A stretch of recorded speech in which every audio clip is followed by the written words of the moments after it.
আসসালামু আলাইকুম রহমতুল্লাহি ওবরাকাতুহু। আলহামদুলিল্লাহি ওয়াহদাহু ওয়াসসালাতু ওয়াসসালামু আলা মান লা নাবিয়্যা বা'দা।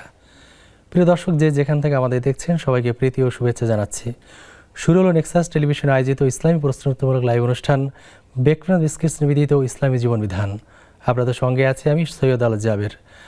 আপনাদের জিজ্ঞাসিত প্রশ্নের উত্তর দেওয়ার জন্য আমাদের সঙ্গে আছেন বিশিষ্ট আলেমদ্বীন শাইখ আলী হাসান তৈয়ব, খতিব আন-নূর জামে মসজিদ, টঙ্গী, গাজীপুর, সহ সম্পাদক দৈনিক আমার দেশ। আসসালামু আলাইকুম রহমতুল্লাহ। ওয়ালাইকুম আসসালাম ওয়া রাহমাতুল্লাহি ওয়া বারাকাতুহু। হাইয়াকাল্লাহ। আলহামদুলিল্লাহ, আপনি কেমন আছেন? আলহামদুলিল্লাহ ভালো আছি। আপনাকে স্বাগত জানাচ্ছি আমাদের আজকের ইসলামী জীবন বিধান অনুষ্ঠানে। শুকরিয়া। প্রিয় দর্শক, আমাদের এই অনুষ্ঠানে প্রশ্ন করার জন্য স্ক্রিনে দেখানো নাম্বারটিতে কল করতে পারেন। এছাড়াও নেক্সাস টেলিভিশন এবং নেক্সাস টেলিভিশন ইসলামিক ফেসবুক পেজের কমেন্ট বক্সে প্রশ্ন করতে পারেন। শেখ, আমরা শুরু করছি আমাদের আজকের অনুষ্ঠান। শেখ, আমরা আজকে যে টপিকটি নির্ধারণ করেছি সেটি হলো যে পর্দা, দুনিয়া ও আখিরাতের সুরক্ষা। আপনি জানেন যে পর্দা নারী পুরুষ উভয়ের জন্য ফরজ একটি ইসলামের বিধান, গুরুত্বপূর্ণ বিধান। পর্দা আমাদের যেমন দুনিয়া নিরাপত্তা দেয়, আখিরাতও নিরাপত্তা দেয়। এই বিষয়ে আমরা কোরআন ও সুন্নাহর আলোকে জানতে চাচ্ছি। ধন্যবাদ। নাহমাদুহু ওয়া নুসাল্লি আলা রাসূলিহিল কারীম, আম্মা বা'দ। ওয়া কুল লিল মুমিনিনা ইয়াগুদ্দু মিন আবসারিহিম ওয়া ইয়াহফাযু মিন ফুরুজিহিম ওয়া কুল লিল মুমিনাতি ইয়াগুদ্দুনা মিন আবসারিহিন্না ওয়া ইয়াহফাযনা ফুরুজাহুন্না। পর্দা, আমাদের বাংলাদেশে একটি শব্দ প্রচলিত আছে, পর্দা প্রথা। পর্দা কোনো প্রথা নয়, পর্দা হলো আল্লাহর বিধান। যেই আল্লাহ সিয়াম ফরজ করেছেন রমজান মাসে, যেই আল্লাহ সামর্থ্যবান ব্যক্তির উপরে হজ এবং যাকাতকে ফরজ করেছেন, প্রত্যেকটি মুসলিম নর নারী সাবালকের উপরে 5 ওয়াক্ত ফরজ করেছেন নামাজ, সেই আল্লাহ পর্দাকে ফরজ করেছেন। পর্দা কোনো ঐচ্ছিক বিষয় নয়, এটা একজন মুসলমানের জন্য বাধ্যতামূলক বিষয়। পর্দা আমাদের শুধুমাত্র আল্লাহর বিধান যে আল্লাহ আমাদেরকে চাপিয়ে দিয়েছেন সেরকম নয়। পর্দা আল্লাহ এই বিধানটা দিয়েছেন আমাদের কল্যাণের জন্য। আল্লাহ কোরআনে বলেছেন যে ইন্নামা ইউরিদুল্লাহু, আল্লাহ চান যে তোমাদের ভেতর থেকে অপবিত্রতাকে দূর করতে, ওই তাহিরাকুম তাতহীরা, এবং তোমাদেরকে পবিত্র করতে এবং তোমাদের কষ্ট দূর করতে চান। পর্দা যখনই লঙ্ঘিত হয়, পর্দা যখন একটি সমাজ থেকে পর্দাকে উপেক্ষা করা হয়, তখন সেই সমাজে অশ্লীলতা, বেহায়াপনা, দাম্পত্য কলহ, পারিবারিক অনাচার এবং সেক্সুয়াল হ্যারাসমেন্ট এবং চাইল্ড অ্যাবিউজ এসব খুব বেড়ে যায়। আল্লাহ রাব্বুল আলামিন পুরুষ এবং নারী উভয়কেই পর্দার কমন একটি নির্দেশনা দিয়েছেন যে আমরা যেন বিপরীত লিঙ্গের সামনে যখন যাব আমাদের দৃষ্টিকে অবনত করি। একজন নারীর জন্য ফরজ যেরকম তার পুরুষকে পরপুরুষের দিকে তাকিয়ে না থেকে তার দৃষ্টিটাকে অবনত করা, ঠিক একইভাবে পুরুষের জন্য ফরজ হলো যে পরনারীকে দেখে তার দৃষ্টিকে অবনত করবে। পুরুষ এবং নারীর পর্দা একটু ভিন্ন রকম। পুরুষের পর্দা হলো যে তারা গায়রে মাহরাম নারীর সঙ্গে তারা পর্দা করবে, তাদের সামনে যাবে না, তাদের সঙ্গে নিভৃতে একান্তে মিলিত হবে না, এবং তাদের সঙ্গে ডেটিং, তারপরে চ্যাটিং, সিটিং কোনোটাই করতে পারবে না পরনারীর সঙ্গে শরীয়ত সম্মত কারণ ছাড়া।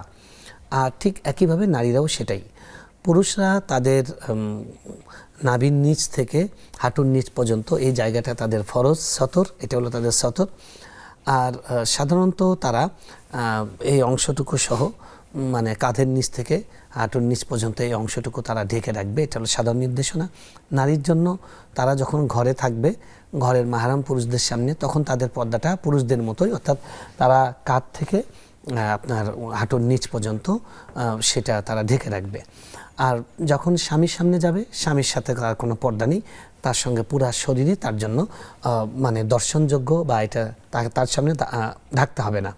আর পরপুরুষ সামনে যখন যাবেন, আল্লাহ রাসূল সাল্লাল্লাহু আলাইহি ওয়াসাল্লাম বলছেন আল মারআতু আওরাতুন, নারী তিনি পুরোটাই হলো শোভন এবং ঢেকে রাখার জিনিস, অর্থাৎ একজন নারী তিনি তার সৌন্দর্য ঢেকে রাখবেন। আল্লাহ সুবহানাহু ওয়া তাআলা কোরআনে বলেছেন ওয়ালা ইউবদিনা জিনাতাহুন্না, তারা যেন তাদের সৌন্দর্যকে প্রকাশ না করেন। আজকের যে টপিকটা, সেই টপিকটার মূল কথা হলো ঘরে এবং বাইরে পর্দা আমাদেরকে আল্লাহ সুবহানাহু ওয়া তাআলা এরকম নন যে অনেক সেকুলার, অনেক নাস্তিক বা ধর্মবিদ্বেষী বা ধর্ম সম্পর্কে অজ্ঞ ব্যক্তিরা তারা মনে করেন যে পুরুষরা যেখানে ইচ্ছা সেখানে যাবে, যে কোনো পোশাক ইচ্ছা পরবে, নারীদেরকে ইসলাম কেন ঢেকে রাখা, বোরকা পরা, নিকাব পরা, এটা কেন তাদের উপর চাপিয়ে দেওয়া হয়েছে, এরকম মনে করে। প্রথম কথা হলো যে একজন মুসলমান হিসেবে, মুসলিম মানে হলো আত্মসমর্পণকারী। আমরা আল্লাহর কাছে আত্মসমর্পণ করেছি। আল্লাহ সুবহানাহু ওয়া তাআলা আমাকে বিধান দিয়েছেন, আমি মানবো, এখানে আমার কোনো কথা নেই। বাকি আল্লাহ সুবহানাহু ওয়া তাআলা এমন কোনো বিধান মানুষকে দেননি যেটা তার জন্য অহিতকর, যেটা তার জন্য কল্যাণকর নয়। এই যে বিধানটা, এই বিধানটা আল্লাহ দিয়েছেন একজন নারীর এবং পুরুষের এবং সমাজের নিরাপত্তা এবং সেখানে পবিত্রতা রক্ষার জন্য। একটি সমাজে যদি পবিত্রতা না থাকে, সেই সমাজে নারীর জীবন কতটা অতিষ্ঠ হয়ে উঠতে পারে সেটা আমাদের বাংলাদেশে বিভিন্ন রকমের যে যৌন নির্যাতন এবং দুর্ঘটনা, পারিবারিক যে সমস্ত ঘটনা ঘটছে, এগুলোর দিকে আমরা তাকালে বুঝতে পারি। ইসলাম চায় আমরা যেন নারী এবং পুরুষ তাদের প্রত্যেকের কর্মক্ষেত্র আলাদা, তারা তাদের প্রত্যেকের কর্মক্ষেত্রে স্বাধীনভাবে বিচরণ করবে এবং তারা পর্দার মধ্যে থেকে তাদের অধিকার, তাদের বাক স্বাধীনতা, তাদের কর্মের স্বাধীনতা, তাদের চিন্তার স্বাধীনতা, এটা পরিপূর্ণভাবে তারা ভোগ করবে। কিন্তু সত্য হলো আল্লাহ সুবহানাহু ওয়া তাআলার পর্দার বিধানকে লঙ্ঘন করা যাবে না। আপনি উচ্চশিক্ষা গ্রহণ করতে চান, করতে পারেন, ইসলামের ব্যাপারে কোনো নিষেধাজ্ঞা নাই, কিন্তু আপনাকে পর্দা নিশ্চিত করতে হবে। আপনি বাইরে যাবেন, ঘরের বাইরে যাবেন, যেতে পারেন, আপনি তখন আপনাকে পর্দা করতে হবে। আল্লাহ রাব্বুল আলামিন বলছেন ওয়াখান্না ফি বুয়ুতিকুন্না ওয়ালা তাবাররাজনা তাবাররুজাল জাহিলিয়াতিল উলা। তোমরা বিনা প্রয়োজনে ঘর থেকে বের হয় না, ঘর তোমাদের জন্য সবচেয়ে নিরাপদ। যখন বের হবে তখন পর্দার সাথে বের হও। আল্লাহ বলছেন যে তারা যেন তাদের গায়ের উপর থেকে ইউদনিনা আলাইহিন্না মিন জালাবিবিহিন্না, তারা যেন তাদের ওড়নাকে লম্বা করে তারা তাদের শরীর আবৃত করে। এটাই এখনকার যে বোরকা, নেকাব, হিজাব, এগুলো পুরোটাই হলো এই পর্দাকে রক্ষা করার জন্য। পর্দার ক্ষেত্রে একটা জিনিস মাথায় রাখতে হবে, সেটা যেন সৌন্দর্যকে আড়ালকারী হয়, সৌন্দর্যকে পরিস্ফুটনকারী কিংবা সৌন্দর্যকে বর্ধনকারী যেন না হয়। আপনি বোরকা পরলেন, যেই বোরকা আপনার সৌন্দর্য আরও বাড়িয়ে দিল, আরও আকর্ষণ সৃষ্টি হলো যে পুরুষরা আপনার দিকে ড্যাব ড্যাব করে চেয়ে থাকবে, না, আপনি বরং বোরকাটা পরবেন শালীনভাবে, খুব উৎকটভাবে চোখে লাগে এরকম কোনো কালার না, এরকম পাতলা ফিনফিনে নয়, মোটা পুরু এবং মানে দৃষ্টিতে খুব আকর্ষণ, কারো মানে অযাচিত বা খুব বাহুল্যপূর্ণ কারুকার্য খচিত না হওয়া। এবং এটা আমাদের জন্য যে কত দরকারি, যারা ইসলামিক আইনগুলোর যদি মূল্য মানে সাইকোলজি এবং এটার যে সুফল, এটা নিয়ে যারা চিন্তা করবেন, যারা পড়বেন গভীরভাবে, তারা এটা সৌন্দর্য বুঝতে পারবেন। আমরা শুধু জেনারেলি সাধারণভাবে সংক্ষেপে এই কথাটা বলবো যে আল্লাহ রাব্বুল আলামিন পৃথিবীতে মানুষকে নারী এবং পুরুষ সৃষ্টি করেছেন, তিনিই সৃষ্টি করেছেন, তিনিই সবচেয়ে ভালো জানেন যে কোনটা আমাদের জন্য কল্যাণকর। কেউ যদি বলে যে ইসলাম নয়, নারীবাদীরাই নারীর জন্য বেশি কল্যাণকর, তাহলে মনে রাখবেন আপনি কিন্তু শেয়ালের কাছে মুরগি বর্গা দিচ্ছেন। শেয়ালের কাছে মুরগি বর্গা দিলে আমরা বাকি কথা শুনবো একটা কল নিয়ে এসে। আসসালামু আলাইকুম দর্শক, কে আছেন আমাদের সঙ্গে, প্রশ্ন করতে পারেন। আসসালামু আলাইকুম ওয়া রাহমাতুল্লাহ। ওয়া আলাইকুম সালাম। জি ভাইয়া, কি প্রশ্ন আছে আপনার? আমার প্রশ্ন হচ্ছে, আমি জুমার নামাজ খুতবা শেষ হওয়ার পরে যে নিয়ত বানছি হুজুরে, ওই টাইমে আমি 2 রাকাতের নিয়ত বানছি, বান্দার পর যা আমার মনে হয় যে আমি 2 রাকাত না 4 রাকাত নিয়ত বানছি, আমি ভুলে 4 রাকাত নিয়ত বানছি, সালাম হিরাইছি 2 রাকাতে। এখন আমার কি নামাজটা হয়েছে? এই যে 1 নম্বর। 2 নম্বর হচ্ছে আমরা রাত 4:45টার সময় উঠছি তাইজুদ নামাজ পড়ি। এখন তাইজুদ নামাজ পড়তে পড়তে আমাদের বিতির নামাজের সময় যায়, তখন আজান দেয়, আজান দিলে আমরা বিতির নামাজ পড়ি। এই নামাজটা কি হবে না হবে না, এই জিনিসটা জানার জন্য। ঠিক আছে ভাই, আপনি আমাদের সঙ্গে থাকুন, আমরা শাইখের কাছে উত্তর জেনে নিচ্ছি ইনশাআল্লাহ। আসসালামু আলাইকুম দর্শক, কে আছেন আমাদের সঙ্গে, প্রশ্ন করতে পারেন। ওয়ালাইকুম আসসালাম।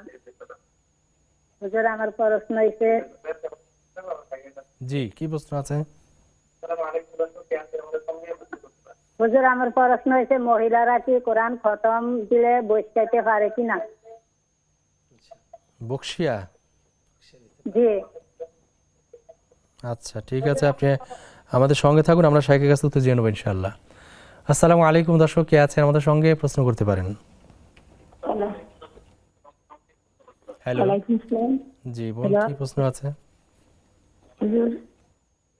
প্রশ্ন বলতেছে, আমার 1 লক্ষ টাকা ছিল, বুঝছেন? জি।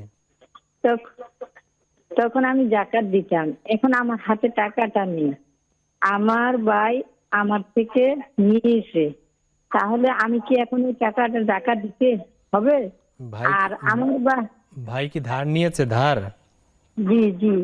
এখন ওনার হাতেও টাকাটা নাই, বুঝতে পারছেন? ভাইয়ের হাতেও নাই? জি না, তাহলে কি আমার কি জাকাতটা হবে, দিতে হবে? জি, আপনার কি শুধু 1 লাখ টাকা না আরো টাকা আছে? এই টাকার সঙ্গে আর কিছু আছে আপনার? বর্তমানে আমার অলঙ্কার কিছু আছে, কিন্তু আর কিছু নাই। টাকা তো আমার হাতে নাই, বুঝছেন? জি জি, ভাইয়ের হাতে, আমি ভাই কখন যে জানি না। তাছাড়া ভাইয়ের হাতেও নাই, ভাইও মনে করেন একটা বাড়ি কিনছে। জি বুঝতে পেরেছি। জি, আর কোনো প্রশ্ন আছে?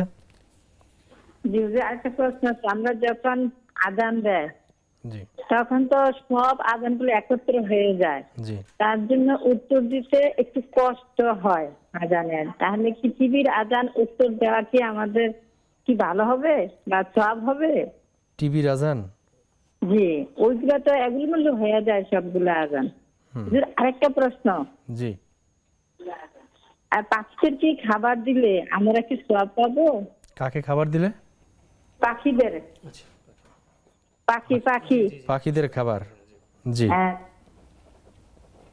জি, আপনি আমাদের সঙ্গে থাকুন, আমরা শাইখের কাছে উত্তর জেনে নিচ্ছি ইনশাআল্লাহ। আমরা পর্দা নিয়ে কথা বলছিলাম, শিয়ালের কাছে মুরগি বর্গা দেওয়ার মতো একটা কথা বলছিলেন। জি, সেটাই যে ধরুন বাবা মা চায় যে কথা বাবা মা টিনেজার একটা মেয়েকে বলছে সন্ধ্যার পর তুমি এখন বাইরে যেও না। এটা তার অধিকারের লঙ্ঘন নয়, এটা তার নিরাপত্তার জন্য, তার ভালোর জন্য বাবা মা বলছেন। এখন কেউ যদি উস্কানি দেয়, গুটিয়ে নয় চুটিয়ে বাঁচো, হ্যাঁ আমার স্বাধীনতা আছে, ফ্রিডম আছে, আমি যা ইচ্ছে তাই করব, এটা তো উগ্রতা। আমাদের দুনিয়ার জীবনের প্রত্যেকটা মানুষের সব কিছু আমাদের লিমিটেড, আমাদের সম্পদ লিমিটেড, হায়াত লিমিটেড, আমাদের স্বাধীনতাও লিমিটেড।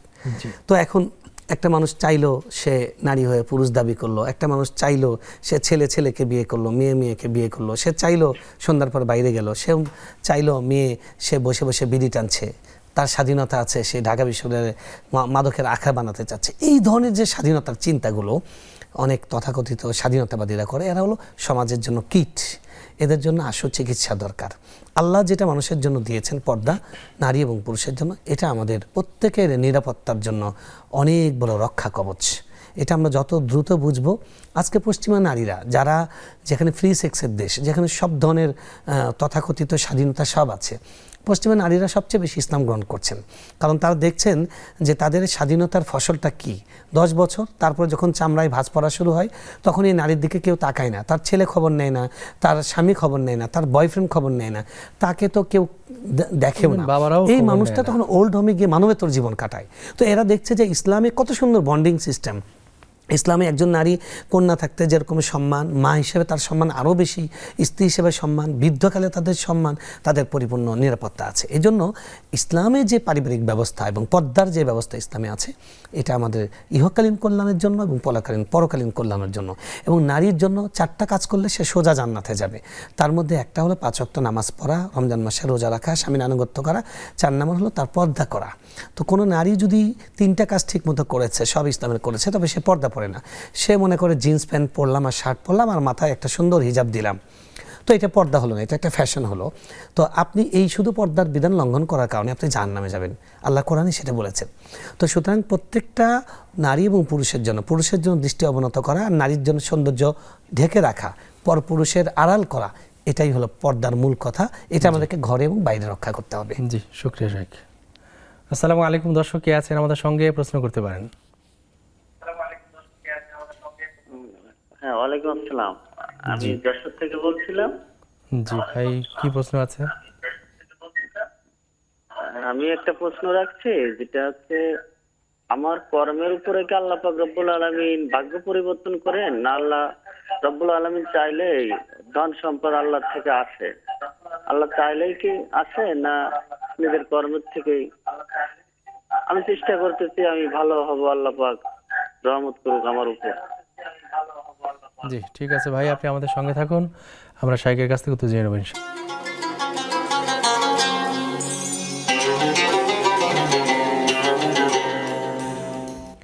আসসালামু আলাইকুম প্রিয় দর্শক, বিরতির পর আমরা আবার ফিরে এসেছি আপনাদের প্রিয় অনুষ্ঠান ব্যাকগ্রাউন্ড বিস্কেট নিবেদিত ইসলামী জীবন বিধানে।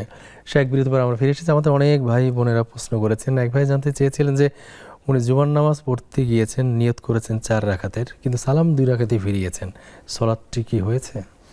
হ্যাঁ, ইমামের সঙ্গে নামাজ পড়া এটা একটা সুবিধা। মানে ট্রেনে আপনি যেই বগিতেই বসেন, যেই সিটেই বসেন, ইঞ্জিন যদি ঠিক থাকে, ড্রাইভার ঠিক থাকে, গন্তব্যে তাহলে আপনি গন্তব্যে পৌঁছে খুব যাবে। স্মুথলি পৌঁছে যাবেন। আলহামদুলিল্লাহ, জামাতের সাথে নামাজ পড়ার 27 গুণ সওয়াব, অনেক কল্যাণ আছে, তার মধ্যে এটা একটা। আপনি মানে 4 রাকাত কেন, আপনি যদি ভুলে যদি নিয়ত করে থাকেন যে এশার নামাজ পড়ছি, তাও হয়ে তাও যাবে। আপনার জুমাই হয়ে যাবে, কারণ আপনার জুমার নামাজের নিয়তেই বাসা থেকে বের হয়েছেন, এটাতে কোনো সমস্যা হবে না। আর উনি বিতির নামাজটা, তাহাজ্জুদ নামাজ পড়তে পড়তে বিতির নামাজটা ফজর আজানের পরে আদায় করেন, এর থেকে আদায় হয়?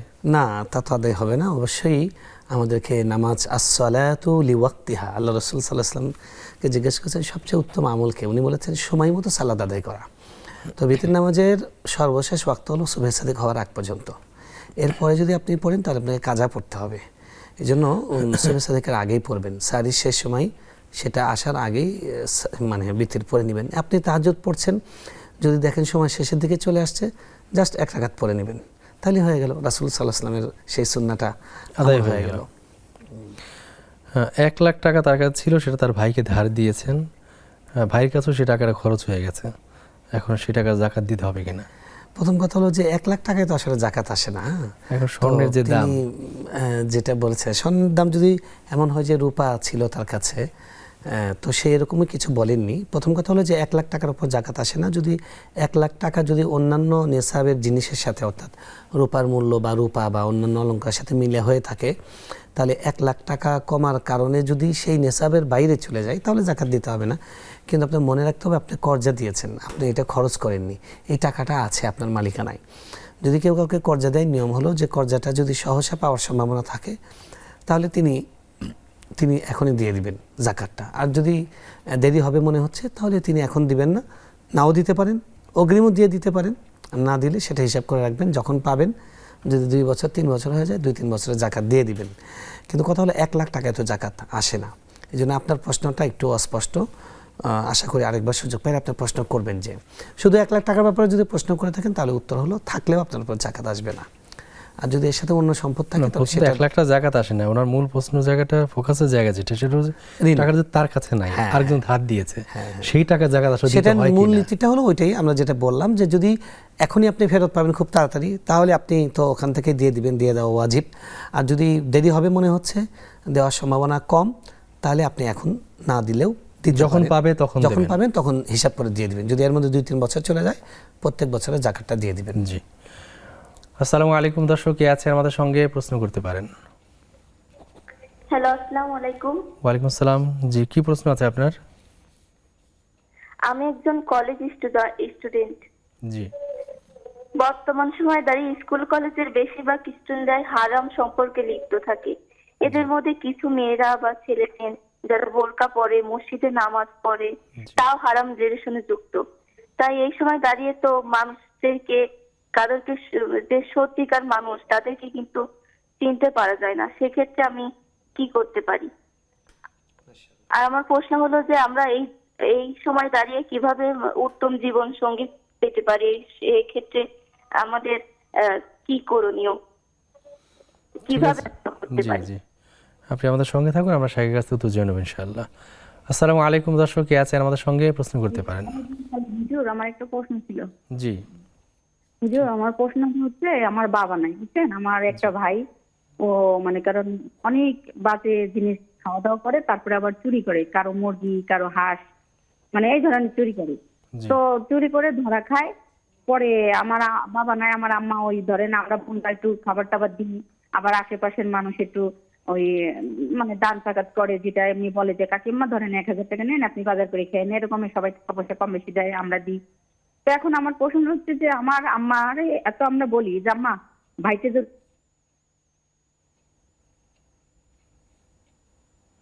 আমরা কথা শুনতে পাচ্ছি না, লাইনটা হয়তো কেটে গেছে।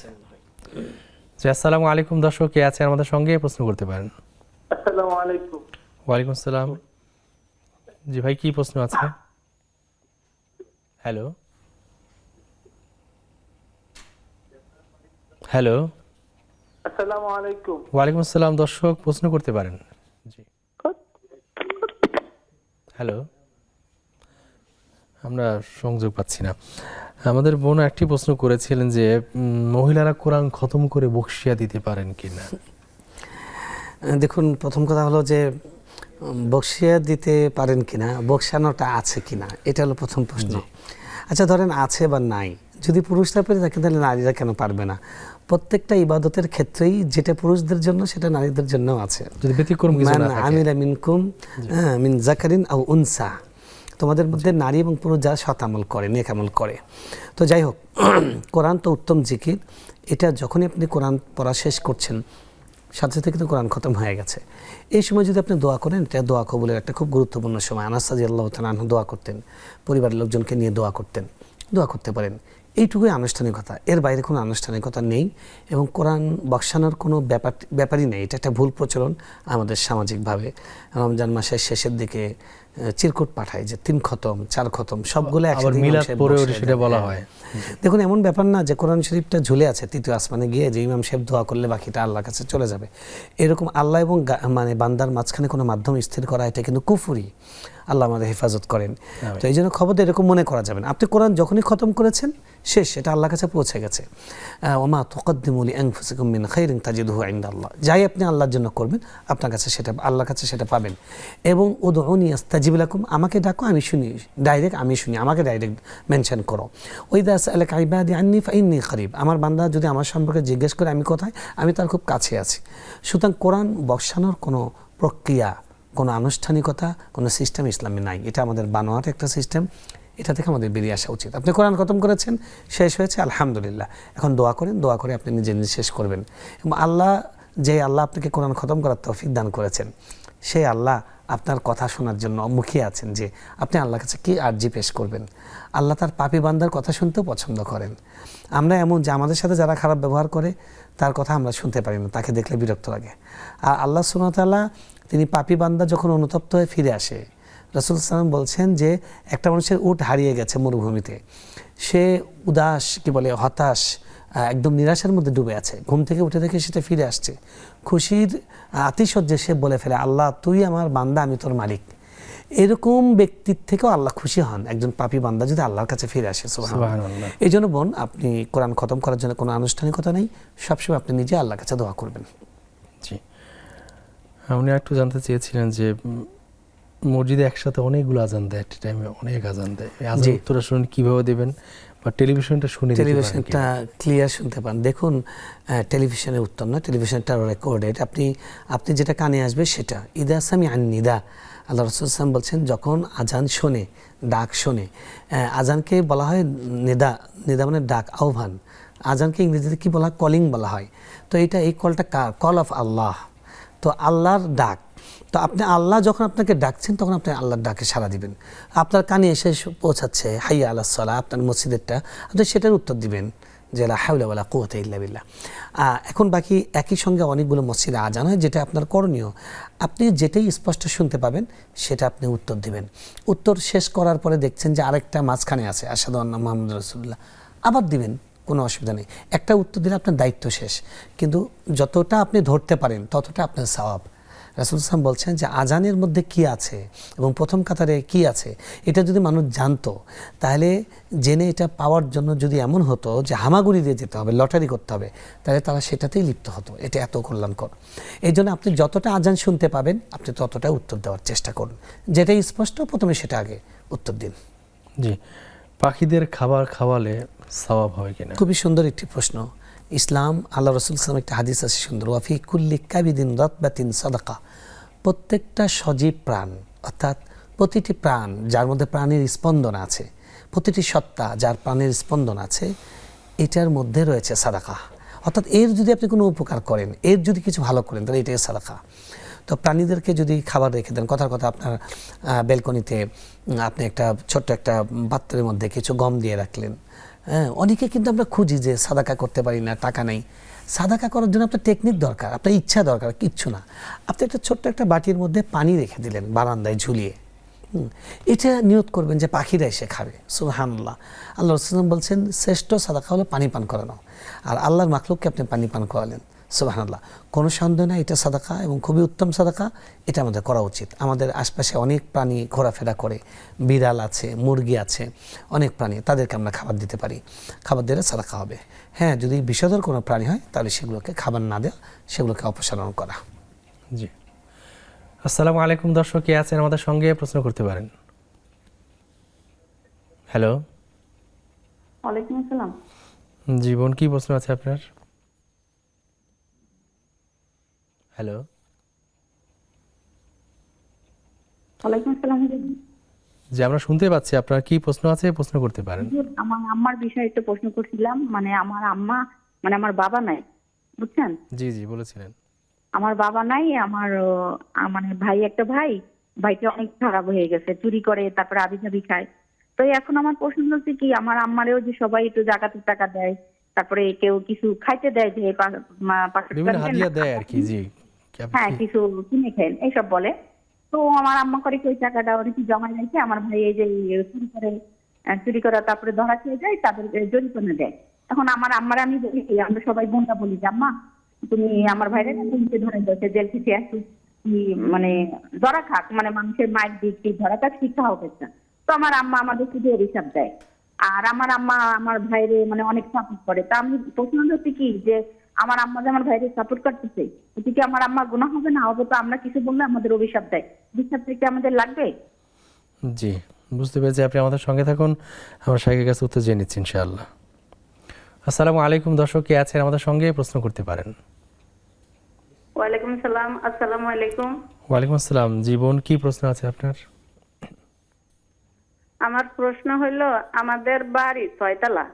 জি এখন আমরা তিন তলায় থাকি, আর 5টা ফ্ল্যাট আমরা মানে ভাড়া দিই আর কি। তো এখন আমার হাজবেন্ড, তার টাকার অনেক সমস্যা, সেজন্য পুরা 5 তালা মর্গেজ দিছে, মানে 5 লাখ করে প্রত্যেকটা ফ্ল্যাট মর্গেজ দিয়ে রাখছে। এখন ওই টাকাটা যে আমাদেরকে খাওয়ায় অথবা সে ওই মানুষের দেনা টানা করছে, এগুলা দেয়, আমরা যে ওই খাবারটা খাই, এখন আমাদের কি গুনাহ হবে ওই খাবারটা খাইলে? আচ্ছা, বন্ধক দিয়ে টাকা নিয়েছে। হাজবেন্ড করছে। জি জি, হ্যাঁ, অনেক টাকা মর্গেজ, মানে 5 ফ্ল্যাট, তো 5 ফ্ল্যাটে ধরেন অনেকগুলা টাকা, 25 লাখের মতো। আচ্ছা, বুঝতে পেরেছি। মানে উনি কি আর কোনো ইনকাম সোর্স নেই তার, আপনার স্বামীর? আচ্ছা, জি, আমরা যত বুঝতে পেরেছি উত্তর দেবো ইনশাআল্লাহ। প্রিয় দর্শক, আপনি আমাদের সঙ্গে থাকুন, ইনশাআল্লাহ আমরা শাইখের কাছে উত্তর জেনে নেব ইনশাআল্লাহ। প্রিয় দর্শক, দেখছেন আপনাদের প্রিয় অনুষ্ঠান নেক্সাস টেলিভিশনের ইসলামী প্রশ্নোত্তরমূলক লাইভ অনুষ্ঠান বেকফানা বিস্কিটস নিবেদিত ইসলামী জীবন বিধান। নিশ্চিত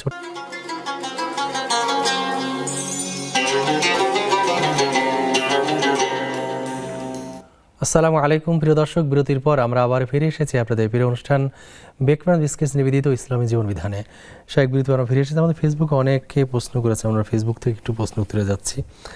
আমাদের ফাতেমা জোহরা নামে এক বোন লিখেছেন যে বর্তমানে আমরা আমাদের পুরনো বাড়ি ডেভেলপারকে দিয়ে দিই, বিনিময়ে তারা আমাদেরকে একটি নির্দিষ্ট সংখ্যক অ্যাপার্টমেন্ট বা ফ্ল্যাট দেয়। এখানে চুক্তির শুরুতে তারা আমাদেরকে যেই সাইনিং মানি দেয় এবং বাসা হস্তান্তর করার আগ পর্যন্ত প্রতি মাসে অন্য বাসায় ভাড়া থাকার জন্য ভাড়া বাবদ যে একটা নির্দিষ্ট পরিমাণের টাকা দেয়, সেটা কি সুদ হবে? ইসলামের এই টাকা নেওয়াটা কি জায়েজ? কারণ অনেক ক্ষেত্রে বাড়ির মালিকের সামর্থ্য থাকে না পুরনো বাড়ি ভেঙে নতুন করে তৈরি করার, এবং ডেভেলপারকে বাড়ি হস্তান্তর করার পর তার নিজের বসবাস করার জন্য কোনো বাড়ি থাকে না। সেক্ষেত্রে অন্য বাসায় ভাড়া থাকার জন্য মাসিক যে টাকাটা ডেভেলপার কোম্পানি তাকে দেয়, সেটা কি নেওয়া যায়? ল্যান্ডওনারকে, হ্যাঁ, বুঝতে পেরেছি।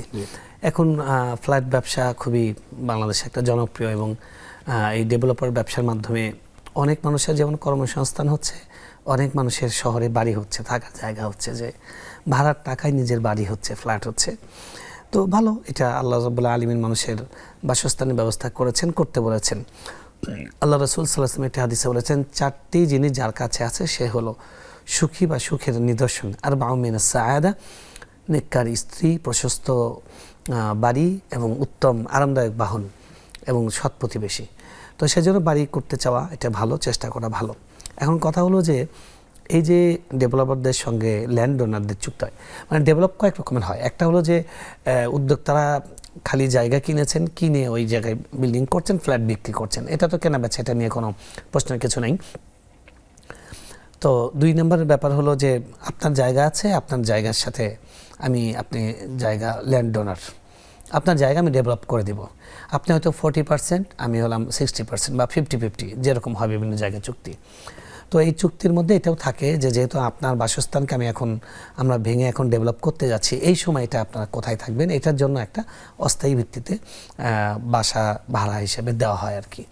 এটা উভয় পক্ষের সম্মতিতে যদি হয় তাহলে এটা জায়েজই হবে, কারণ যখন লেনদেনের মধ্যে যখন ঋণ হয় তখন কম বেশি করা সেটা হলো সুদ, এটা তো ঋণ না আসলে। কিন্তু এটা হলো ব্যবসার মধ্যে তো কম বেশি হবেই, এটাই তো লাভ। ওয়াহাল্লাহুল বাইআ ওয়া হাররামা রিবা, ব্যবসাকে আল্লাহ হালাল করেছেন, সেই হিসেবে এটা হালাল হবে যদি অন্য কোনো শরীয়তের নিষিদ্ধ বিষয় না থাকে। আপনারা যে সুরতটা বলেছেন এই সুরতটা নিয়ে টেনশনের কিছু নেই, আপনারা এই ভাড়াটা নিতে পারবেন এবং এই ভাড়া আপনারা বাড়ি ভাড়া থাকতে পারবেন। জি। মোহাম্মদ শাফায়াত হুসাইন নামে এক ভাই লিখেছেন, কোনো পুরুষ যদি কোনো নারীকে বিয়ে করতে না পেরে কষ্ট পায় ওই মেয়েটার কথা মনে পড়ে সর্বদা চিন্তা করে, তাহলে কি গুনাহ হবে? হ্যাঁ, অবশ্যই। আল্লাহ কোরআনে বলেছেন ইয়ালামু খাইনাতাল আ'য়ুন ওয়া মা তুখফিস সুদূর, আল্লাহ তাআলা তোমাদের চোখের খেয়ানতকে এবং তোমাদের অন্তর যেটা গোপন রাখে সেটা জানেন।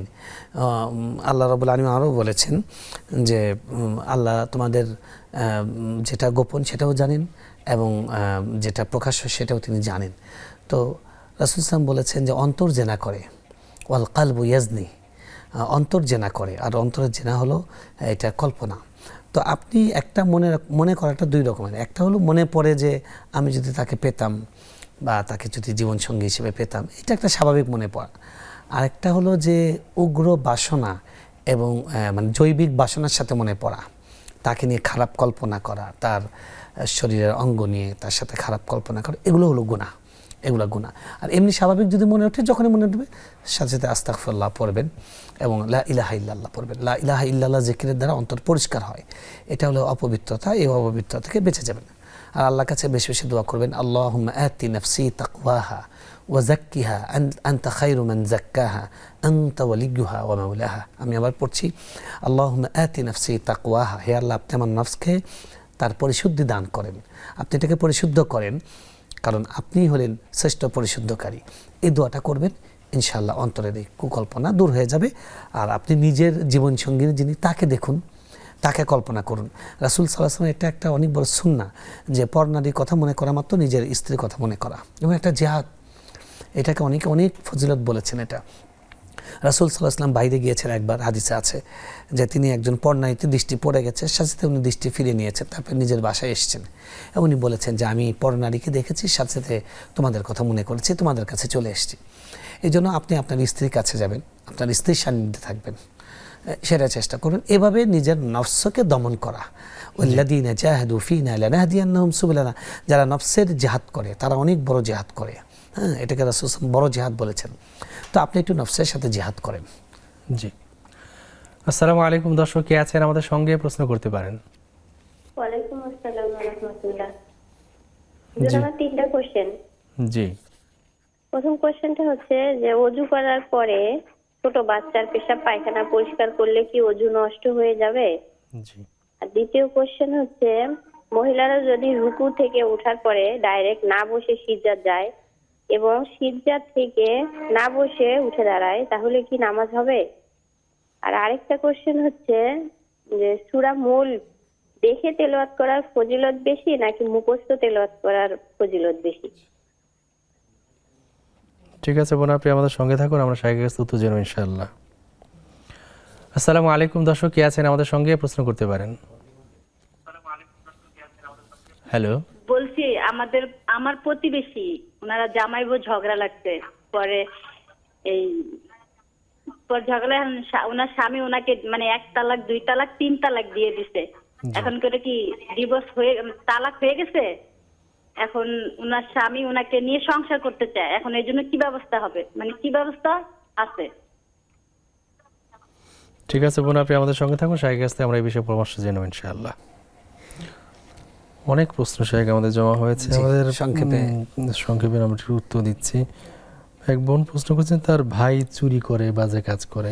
আচ্ছা, যে তিনি যে বিবরণটা দিয়েছেন লম্বা বিবরণ, সারমর্ম হলো ভাইয়ের নানান রকমের চারিত্রিক সমস্যা আছে এখন মাকে তার বাবা যেহেতু নেই, তার মাকে অনেকে জাকাতের টাকা দেন, বিভিন্ন রকমের অনুদান দেন, তিনি সেই টাকা থেকে ওই ভাইয়ের পেছনেও খরচ করেন এবং ওই বোনটা এই কাজ করতে নিষেধ করেন বলে, এবং মা ছেলেটাকে অনেকটা আশকারা দেন, সেজন্য বোন প্রতিবাদ করে, তাই মা তাকে অভিশাপ দেন। হ্যাঁ, এখানে কয়েকটা কেস আছে। এক নম্বর বিষয় হলো যে আপনার ভাইয়ের যে স্বভাবের সমস্যা, সেই স্বভাবের সমস্যা দূর করার জন্য আপনারা তাকে চেষ্টা করুন পারিবারিকভাবে যে তাকে কিশোর সংশোধনাগার সেখানে আপনারা দিতে পারেন, আল্লাহওয়ালা লোকদের সোহবতে পাঠাতে পারেন, এমনকি এলাকায় তাবলিগের সাথীরা আছে, তাদের মাধ্যমে যদি তিন চিল্লা দিতে পারেন।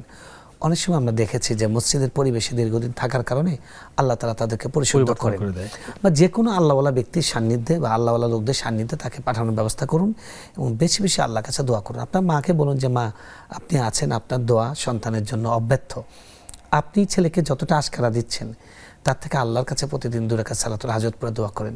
এটা তো আমাদের পরিবারের জন্য সে আমাদের প্রেস্টিজ নষ্ট করছে এবং অন্যের হক লঙ্ঘন করা, চুরি করা, এটা তো কবিরা গুনাহ। রাসূল সাল্লাল্লাহু আলাইহি ওয়াসাল্লাম বলছেন, ওয়ালা ইয়াসরিকুস সারিক হিনা ইয়াসরিক ওয়া হুয়া মুমিন।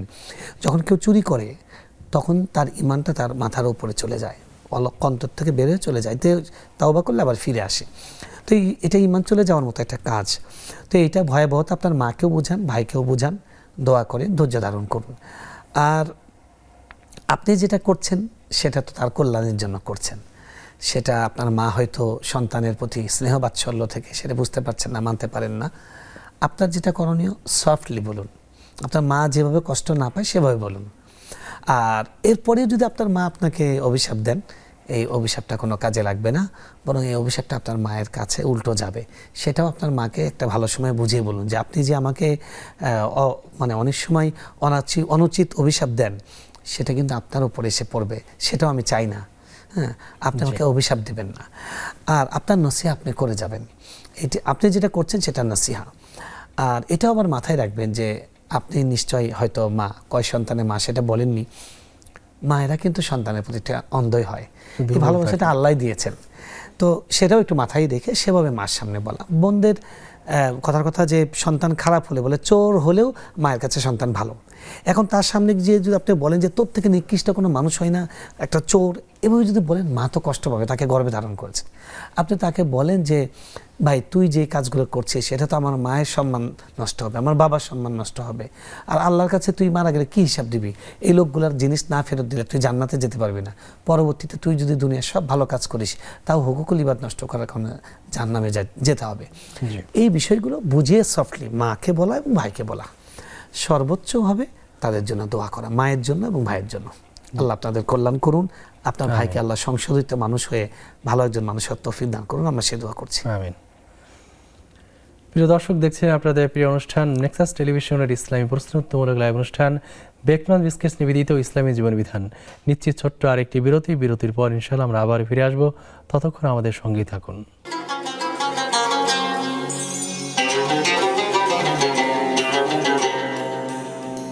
আসসালামু আলাইকুম প্রিয় দর্শক, বিরতির পর আমরা আবার ফিরে এসেছি আপনাদের প্রিয় অনুষ্ঠান বেকম্যান বিস্কিটস নিবেদিত ইসলামী জীবন বিধানে। শারীরিক বিরতির পর ফিরে এসেছি। আমরা অনেক প্রশ্ন জমাইছি, আমরা সংক্ষেপে একটু উত্তর দেব। উজু করার পর বাচ্চাদের পেশাব পায়খানা যদি পরিষ্কার করে তাতে উজু ভঙ্গ হয় কিনা? না, এতে উজু ভঙ্গ হবে না। উজু শুধু উজু ভঙ্গের কারণ দিয়েই ভঙ্গ হয়, এটা উজু ভঙ্গের কারণের মধ্যে নেই। যদি কোথাও নাপাক ভরে ওই জায়গাটুকু ধুয়ে ফেললে হয়ে যাবে। হ্যাঁ, মহিলার সাথে রুকু থেকে সেজদায় যাওয়ার আগে একটু বসে তারপর সেজদায় যায়, না বসে যদি কেউ সেজদায় চলে যায় তাতে কোনো অসুবিধা আছে কিনা? কোনো সমস্যা নেই, পারবে। আমি একটি প্রশ্ন করেছেন যে সূরা মুলক দেখে বেশি পড়েছো আপনাকে না দেখে? সব সূরার একই কথা, যদি দেখে পড়েন, দেখে মুখস্থ পড়া একই স্বভাব, তবে দেখে পড়লে ওইটার চোখের আলাদা বারাকা আছে, দেখার চোখের আলাদা বারাকা আছে, বাকি সবগুলো সমান। প্রতিবেশী জামাই বউয়ের মধ্যে ঝগড়া হয়েছে, স্বামী 3 তালাক দিয়ে ফেলেছে। আচ্ছা, তালাকের যে বিষয়টা আমরা শুনেছি, আপনি জানতে চেয়েছেন, আমরা উত্তরটা জানি, তারপরে আমরা বলবো না। কারণ হলো আমরা বলবো একরকম, মানুষ এটার ব্যাখ্যা একরকম করবে। এই জন্য আমরা আপনাকে, এটা যেহেতু হালাল হারামের বিষয়, বলবো যে তাদেরকে বলবেন তারা যদি আল্লাহর বিধানকে মানতে চায় তাহলে স্থানীয় কোনো মুফতি সাহেবের কাছে, ফতোয়া বিভাগে গিয়ে তারা লিখিতভাবে তারা কি ঘটনা ঘটেছে তারা লিখিতভাবে উত্তর দেবেন। যেহেতু এটার দ্বারা একটা পরিবার ভাঙা গড়ার একটা বিষয় থাকে, তাই এটা মৌখিকভাবে বলা উচিত নয়, আমরা সেজন্য বলি না। হ্যাঁ, একজন 6 তলা বাড়ি আছে, 3 তলা তারা থাকেন, 5টি ফ্ল্যাট তারা ভাড়া দিয়েছে, মর্টগেজ দিয়েছেন, Mortgage বন্ধক দিয়েছেন। দিয়েছেন। সেই টাকায় তারা সংসার চালাচ্ছেন, খাচ্ছেন, যাচ্ছেন। এখন এই টাকাটা খাওয়া মানে এই ইনকাম, এটা তাদের হালাল কিনা আসলে? দেখুন, এটা তো মানে সুদযুক্ত অর্থ, এই ব্যাপারে কোনো সন্দেহ নেই। কিন্তু আপনি অবশ্য বলেননি যে তার কি আর কোনো ইনকাম সোর্স আছে কিনা। মানে একটা মানুষ মর্টগেজ দিয়ে কি বসে আছে, ওই টাকা নিয়ে শুধু ভেঙে ভেঙে খাচ্ছে না, কিছু তো করছে। যদি সেই টাকা নিয়ে তিনি হালাল কোনো জায়গায় বিনিয়োগ করে থাকেন, হালাল কোনো কাজে লাগিয়ে থাকেন, সেই জায়গা থেকে যে আয়টা আসবে সেটা হালাল, সেটা আপনি খেতে পারবেন। আর যদি তা না করে এই টাকা ভেঙে ভেঙে খাচ্ছে, তাহলে তাকে তাড়াতাড়ি কোনো কাজে লাগান, কারণ বসে বসে খেলে তো রাজার ধনও শেষ হয়ে যায়। আর এই টাকাটা মানে সুদযুক্ত, পুরো টাকা হারাম না, সুদযুক্ত। কারণ মর্টগেজ নিলে সুদ দিতে হয়, কিন্তু টাকাটা তো হালাল, সুদ যেটা সেটা হারাম। আপনারা নারী, আপনারা পুরুষকে নসিহা করবেন যে হালালটা খাবার খাও। এরপরে যদি উনি আপনাকে হারাম খাবার খাওয়ায়, আপনি দায়ী থাকবেন না, উনি দায়ী থাকবেন। ওনার জন্য হারাম, কিন্তু ওনার জন্য হালাল ভক্ষণ করাটা আর কি হালাল হবে। মানুষের ভাগ্যের পরিবর্তন কি কর্মের উপর হয় নাকি আল্লাহর ইচ্ছে হয়? আল্লাহ কোরআনে বলেছেন, ওয়াল্লাইসা লিল ইনসানি ইল্লা মা সাআ। মানুষ যা চেষ্টা করে তার জন্য তাই থাকে। তবে চেষ্টা এটাও তাকদীরের একটা অংশ। আমাদের দায়িত্ব হলো চেষ্টা করা আর আল্লাহর কাছে ফলাফল প্রত্যাশা করা। আস-সা'য়ু মিন্না ওয়াল ইতমামু মিনাল্লাহ। চেষ্টা আমাদের, গন্তব্যে পৌঁছানোর সামর্থ্য আল্লাহ সুবহানাহু ওয়া তাআলার। আমাদের চেষ্টা যদি প্রাণান্তকর হয়, নিখাদ হয়, আল্লাহ অবশ্যই আমাকে সফলতায় পৌঁছাবেন, সেই ওয়াদা আল্লাহ দিয়েছেন। চেষ্টা না করে বসে বসে দোয়া করা, এটা সুন্নাহর খেলাফ। আর শুধু চেষ্টা করা, দোয়া না করা, এটাও সুন্নাহর খেলাফ। দুটার সমন্বয় করতে হবে। উসিলা এবং আসবাব এবং দোয়া, দুইটার একসাথে অবলম্বন করতে হবে। জি। আমাদের ফেসবুকে এক বোন জানতে চেয়েছেন যে আমার আম্মুর নামে ব্যাংকে কিছু টাকা দেয়া আছে, আমার গহনা আছে 6 ভরি, তাহলে কি আমার জন্য জাকাত ফরজ হবে? কিন্তু আম্মুর দেওয়া টাকা আমি ভোগ করি না, জাস্ট আমার নামে আছে, একটু জানাবেন প্লিজ। উনি কি সাবালক সেটা বলেছে? সেটা উল্লেখ করেননি। যাই হোক, আর 6 ভরি স্বর্ণ আছে। হ্যাঁ, 6 ভরি স্বর্ণ থাকলে যদি ব্যাংকেও টাকা থাকে, তাহলে তো আপনার উপর জাকাত চলে আসবে। 1 বছর পূর্ণ হয়ে গেলে তার উপর 2.5% জাকাত। স্বর্ণেরটার মূল্য নির্ধারণ করবেন এবং যে টাকা আছে সেই টাকাটার মূল্য নির্ধারণ, সেটা যোগ করবেন, করে 2.5% আল্লাহকে জাকাত দিবেন। জাকাতটা দিতে হবে আপনাকে। একটা প্রশ্ন মনে ছিল, ওই যে কলেজের একটা মেয়ে প্রশ্ন করেছিল। আমি আসছে আরেকটা প্রশ্নের উত্তর দিয়ে। এক ভাই লিখেছেন ফেসবুকে যে কেউ যদি দাড়িবিহীন অবস্থায় মৃত্যুবরণ করে বা ফ্যাশনেবল দাড়ি রাখা অবস্থায় মৃত্যুবরণ করে, তাহলে কবরে কি তার শাস্তি হবে? অবশ্যই শাস্তি হবে। দেখুন, কবরে যে আমরা যেই অবয়ব নিয়ে যাই, মানে দুনিয়ার একমাত্র আমল, একমাত্র সুন্নাহ, একমাত্র নিদর্শন যেটা আমরা কবরে দৃশ্যত নিয়ে যাই। মানে আমাকে কবরে আমার আমলনামা দেখা ছাড়া আমাকে প্রথম দৃষ্টি দিলেই ইসলামের যেই নিদর্শনটা দেখবে একজন পুরুষে, সেটা হলো তার দাড়ি। আর দাড়ি রাখা ওয়াজিব, এটা কাটা হলো হারাম। অনেকে বলে দাড়ি রাখা সুন্নত, রাসূল সাল্লাল্লাহু আলাইহি ওয়াসাল্লাম রেখেছেন সেই জন্য সুন্নত, সুন্নতে মুআক্কাদা, কিন্তু এটা ওয়াজিব। আল্লাহ রাসূল সাল্লাল্লাহু আলাইহি ওয়াসাল্লাম এটাকে ফরজ করে দিয়েছেন। উনি বারবার আদেশ করেছেন, তোমরা দাড়ি ছেড়ে দাও, গোঁফ ছোট করো, দাড়ি বড় করো। তো এই জন্য যদি এই ওয়াজিবটা লঙ্ঘন করে, হারাম কাজ করে, অন্য যে কোনো হারাম কাজের মতো এই হারাম কাজের জবাব অবশ্যই কবরে আপনাকে দিতে হবে। জি। আমাদের এক কলেজ ছাত্রী জানতে চেয়েছিলেন যে ওনার বান্ধবীরা হারাম সম্পর্কে লিপ্ত আছেন, তারা নামাজে পড়ছেন, বোরকাও পড়ছেন। এদের সাথে মেশাটা কি ঠিক না ঠিক হবে, বা কিভাবে মেশা উচিত? এমন অবস্থায়, এমন পরিবেশে কি করে উত্তম জীবন সঙ্গী পেতে পারেন, তিনি কি আমল করবেন?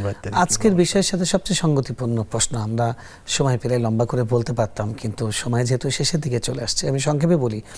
প্রথম হলো যে একটা সমাজে পরিপূর্ণ পর্দা তখনই করা সম্ভব যখন সমাজে, পরিবারে, রাষ্ট্রে পর্দা থাকে। তো ছেলে মেয়েদের জন্য প্রথম কথা হলো যে তাদের আলাদা শিক্ষা প্রতিষ্ঠান থাকা, কম্বাইন্ড না, গার্লসদের জন্য আলাদা, বয়েজদের জন্য আলাদা। তখন পর্দাটা রক্ষা করা সহজ হয়ে যায়। পরিবারের মধ্যেও পর্দার মূল্যবোধ গড়ে তোলা। এখন আপনি সহশিক্ষা করছেন, পরিবারের মধ্যেও পর্দা নেই, সেখানে একটা নারী যখন একাকী ব্যক্তিগতভাবে পর্দা করতে চায়, তার জন্য অনেক চ্যালেঞ্জ আসলে। কিন্তু যারা এটা পারবে তারা জান্নাতি রমণী, তারা আসিয়ার অনুসারী, তারা খাদিজাতুল কুবরার অনুসারী, তারা আম্মাজান আয়েশা রাদিয়াল্লাহু তাআলা আনহার অনুসারী, তারা সাইয়্যিদা ফাতিমার সঙ্গে তাদের হাসর হবে ইনশাআল্লাহ। প্রিয় বোন, সবাই খারাপ হোক, আপনি ভালো থাকার চেষ্টা করবেন। আল্লাহ রাব্বুল আলামিন 7 শ্রেণীর মানুষকে আরশের নিচে ছায়া দিবেন। তার মধ্যে ওই যুবক যুবতী যারা আল্লাহর ইবাদতের মধ্যে, আল্লাহর আনুগত্যের মধ্যে জীবন কাটায়, তাদের যৌবন কাটায়, আপনি তাদের মধ্যে অংশগ্রহণ করার চেষ্টা করবেন। এবং আল্লাহ রাব্বুল আলামিন এই যৌবনকাল সম্পর্কে জিজ্ঞেস করবেন যে যৌবন কোথায় কাটিয়েছো। তো সবাই যদি হারাম খায়, আপনি হারাম খাবেন না। সবাই যদি বেপর্দা হয়, আপনি পর্দা ছাড়বেন না। আপনার এই পর্দার উপর থাকা, এটা ওই যে আসহাবে কাহফের যুবকরা, তারা ঈমান বাঁচানোর জন্য সমাজ ছেড়ে চলে গিয়েছিল। আল্লাহ তাদের প্রশংসা করে, তাদের অমর করে রেখেছেন। জান্নাতে তাদের সাথে যে কুকুরটা ছিল, সেই কুকুরটাও জান্নাতে থাকবে, এরকম তাফসিরে বলা হয়েছে। তো আপনি সেই আসহাবে কাহফের যুবকদের মতো ঈমান বাঁচানোর জন্য আপনি পর্দা রক্ষা করুন। আর পর্দা রক্ষা করার একটা অংশ হলো যে নিজের চরিত্র হেফাজতের একটা অংশ হলো বিয়ের উপযুক্ত হওয়ার পরে বিয়ে করে দেওয়া। বাবা মার দায়িত্ব সন্তানকে উপযুক্ত বয়সে বিবাহ করুন। আপনি ইন্টার পাস করেছেন, আপনার এখন আমাদের রাষ্ট্র যে বয়স দিয়েছে 18 বছর, সেটা হয়ে গেছে, এখন আপনাকে বিয়ে দিয়ে দিক। বাবা মা যদি গরিমসি করে, আপনি তাদেরকে অন্যের মাধ্যমে বলাতে পারেন যে আমার চরিত্র হেফাজতের জন্য আমার বিয়ের ব্যবস্থা করুন। এটা আপনার ইমানদারির পরিচয় হবে। এভাবে আপনি পর্দা রক্ষা করতে পারবেন এবং ইমানকে হেফাজত করতে পারবেন। যদি করেন, তাহলে আপনি সুসংবাদপ্রাপ্ত জান্নাতি তরুণীদের মধ্যে একজন হবেন ইনশাআল্লাহ। ইনশাআল্লাহ। উত্তম জীবনসঙ্গী পাওয়ার কোনো আমল আছে কি? উত্তম জীবনসঙ্গী পাওয়ার জন্য নিজেকে পবিত্র রাখা, দোয়া করা। নিজেকে পবিত্র রাখা এই জন্য আল্লাহ কোরআনে বলেছেন, আত-তাইয়্যিবাতু লিত-তাইয়্যিবিন। পবিত্র নারীরা পবিত্র পুরুষদের জন্য, খবিসদের জন্য খবিস নারীরা। তো সাধারণত আল্লাহ তাআলা তেমনটিই দেন। আপনি পবিত্র থাকার চেষ্টা করবেন আর আল্লাহর কাছে চাইবেন, রব্বানা হাবলানা মিন আজওয়াজিনা ওয়া যুররিয়্যাতিনা কুররাতা আয়ুন, এটা দোয়া করবেন। আর বেশি বেশি আল্লাহর কাছে বলবেন যে আল্লাহ এমন একজন জীবনসঙ্গী দেন যিনি আমাকে দুনিয়াতে সব হারাম থেকে বাঁচাবেন এবং জান্নাতে হাত ধরে একসাথে থাকবো। সেটা আমরা এখানে শেষ করছি। আপনার অনেক অনেক কৃতজ্ঞতা জানাচ্ছি। শুকরিয়া। আপনাকে শুকরিয়া। প্রিয় দর্শক, দেখছিলেন আপনাদের প্রিয় অনুষ্ঠান নেক্সাস টেলিভিশনের ইসলামী প্রশ্ন উত্তরমূলক লাইভ অনুষ্ঠান বেকন বিস্কিট নিবেদিত ইসলামী জীবন বিধান। আমরা আজকের পর্ব এখানে শেষ করছি। আগামী পর্ব দেখবার আমন্ত্রণ জানিয়ে আসসালামু আলাইকুম ওয়া রাহমাতুল্লাহি ওয়া বারাকাতুহু।